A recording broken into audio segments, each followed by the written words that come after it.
우리 학생들 잘 지내고 있습니까? 날이 많이 따뜻해져서 이제 봄도 막바지로 접어드는 것 같아요. 예전에는 4월 달이면 한참 봄을 달리고 있는데 낮에는 많이 더워져서 어떨 때는 반팔을 입어야 될 때도 있습니다. 하지만 낮과 기온의 차이가 심하니까 반팔을 입더라도 위에 하나 거치해야 될 옷은 하나 가지고 와야 됩니다. 감기 걸리면 큰일 나죠, 요즘에. 코로나가 다시 재유행의 기미를 보려고 하고 있는데 여러분들 조심하시기 바랍니다. 오늘은 출애굽기 3장 9절에서 15절 말씀을 가지고 여러분들과 함께 말씀을 나누었으면 좋겠습니다. 말씀의 제목은 함께 하시는 하나님. 하나님이 우리와 함께 하신다는데 어떻게 어떤 모습으로 우리 함께 하시는지에 대해서 우리가 함께 말씀을 나누었으면 좋겠습니다.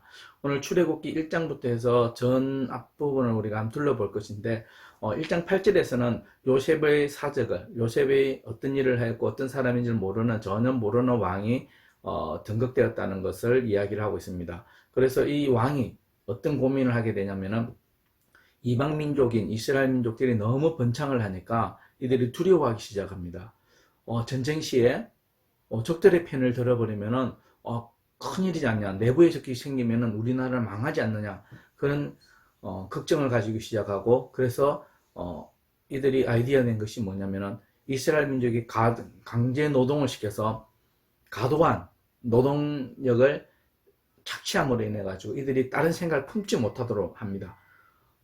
그러면서 또 그래도 인구들이 자꾸 불어나니까 두 번째로 계획을 짜는데, 사내 아이들이 나오면은 산파들을 우리나라 같으면 지금 현재 같으면 산부인과 의사들을 불러서 이스라엘 민족이 사내 아이를 놓으면 그 자리에서 죽여라, 산모가 모르게, 그렇게 이야기합니다. 그런데 시브라와 부하가 하나님을 두려워하여서, 두렵다는 말은 우리 경외한다고 이야기하죠. 하나님을 경외하여서 그런 짓을 하지 않습니다.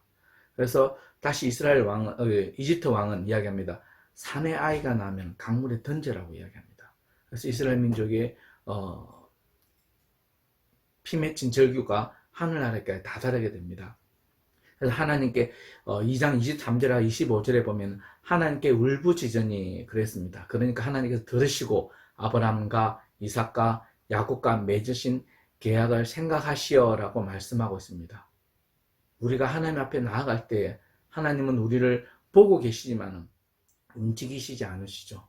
우리가 하나님께 나아갈 때 하나님께서 움직이신다는 걸 이야기하고 있습니다. 그리고 우리의 삶의 모습을 듣고 보고 계시는 하나님이 우리 9절 말씀에 잘 이야기하고 있습니다. 그리고 한 사람을 찾으시는 하나님. 하나님과 모세의 대화를 우리가 잘 보면 알 수 있습니다. 모세가 성인 남자가 되었을 때에 이집트에서 이집트의 한 남자를 죽이고 그것이 들통나서 광야로 도망가게 됩니다. 그래서 시브라를 만나고 자기 장인 이드로를 만나게 되죠. 그래서 양치는 목자로 있다가 하나님의 산에서 타지 않는 뜰기나무를 보고 그가 하나님 앞에 나아가게 됩니다. 그래서 하나님과 대화를 하게 되죠. 하나님께서 모세에게 이야기합니다. 이스라엘 민족의 고통을 내가 듣고 보았다. 그러니까 그들을 이집트에서 건져내어라 라고 이야기합니다. 모세가 뭐라고 하죠? 제가 무시간대 감히 그들을 데리고 올 수 있겠습니까? 라고 이야기하고, 하나님은 너에게 힘이 되어주겠다, 너와 함께 하겠다라고 약속하십니다. 그런데 모세는 뭐라고 이야기하죠? 그럼 내가 가겠습니다 라고 하지 않고, 그 사람들이 너를 보낸 분이 누구냐 라고 이야기했을 때, 저는 이름도 모르는데 어떻게 하죠? 라고 핑계댑니다. 그래서 하나님 이야기, 나는 나다, I am 이야기합니다.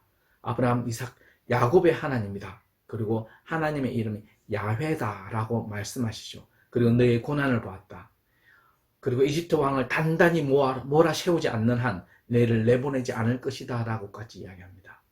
자, 오늘 이 말씀 속에서 우리가 기억해야 될 게 뭐냐면은, 하나님은 우리의 삶의 소리와 모습을 항상 보고 계시다는 겁니다. 여러분, 힘듭니까? 어렵습니까? 어려운 환경에 있고, 또 친구들과의 관계, 학교에서의 선생님과의 관계, 집에서의 관계, 그리고 내가 사춘기가 접어들어서 많은 것들이 고민이 되고 생각하지도 않은 나의 삶의 모습들, 나의 몸이 자라면서 겪는 일이 있습니까? 누구에게도 말 못하는 고민들이 있습니까? 하지만 하나님은 다 보고 계신다는 겁니다. 여러분들, 그 보고 계시는 하나님 앞에 여러분들이 나아가서 하나님 저 이래요. 하나님 제 마음이 이래요 라고 이야기하실 때 하나님께서 그래 아들아, 그래 내 딸아, 내가 다 안다. 내가 네의 마음을 위로하고 너의 길을 인도할 것이다 라고 하는 하나님의 음성을 여러분 들을 수 있는 좋은 기회가 될 수 있다는 거죠. 하지만 여러분이 하나님을 찾지 않으시면 하나님은 여러분들을 그냥 보고만 계신다는 겁니다. 여러분, 교회 가서 기도하는 것만이 정말 기도가 아니고요. 여러분 어디서든지 여러분들 무엇을 하든지 그것에서 버스를 타고 가더라도 안 그러면은 다른 친구들이 이야기하는 도중에도 여러분 힘들고 어려운 가운데 있다면 그때 잠시 그 0. 몇 초 시간에도 하나님을 찾고 부르짖을 때 하나님께서 여러분들에게 응답하시고 여러분들을 좋은 길로 인도하신다는 것을 결코 잊지 마시기 바랍니다. 그리고 두 번째로 우리가 기억해야 될 게 뭐냐면 하나님은 한 사람을 찾고 있다는 겁니다. 이집트의 왕이 사내 아이들을 다 죽이라고 할 때 하나님을 경외하는 그 산파들 십보라와 부라를 이야기를 하고 있습니다. 부하를 기억하고 있습니다. 그 사람을 찾아서 이스라엘의 사내 아이들을 살린 것처럼, 그리고 이스라엘 민족이 고통 속에서 그들이 울부짖을 때에 하나님께서 모세를 세우시오. 여러분들 그 모세가 여러분이 되고 십보라가 여러분이 되고 부하가 여러분이 될 수가 있는 겁니다. 한 사람을 찾으시는 하나님, 그 한 사람을 찾기 위해서 우리가 무엇을 준비해야 되냐면 여러분, 하나님께서는 약속을 지키는 사람을 사랑하십니다.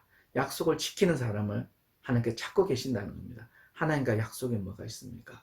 하나님을 사랑하고 이웃을 사랑하는 사람들, 그 사람을 우리가 찾고 있다는 겁니다.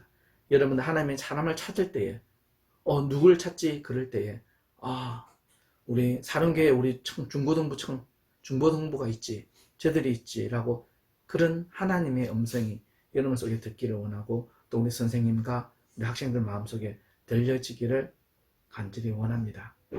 오늘의 말씀을 통해서 우리가 우리의 삶의 소리와 모습도 보고 계시는 하나님을 항상 기억하고 우리의 삶에서 하나님과의 약속을 지키며 하나님을 사랑하고 이웃을 사랑하는 우리의 사랑의 10대들이 되고, 또 한 사람을 찾으시는 하나님을 향해서 하나님 내가 여기 있습니다 라고 우리가 이야기할 수 있는 사랑하는 우리 친구들이 되었으면 좋겠습니다. 봄입니다. 여러분들이 새싹이 자라나듯이 여러분의 믿음이 자라나서 정말 하나님 보시기에 아름다운 열매를 맺을 수 있는 사랑하는 사랑의 우리 10대들이 되었으면 좋겠습니다. 여러분 사랑합니다. 샬롬.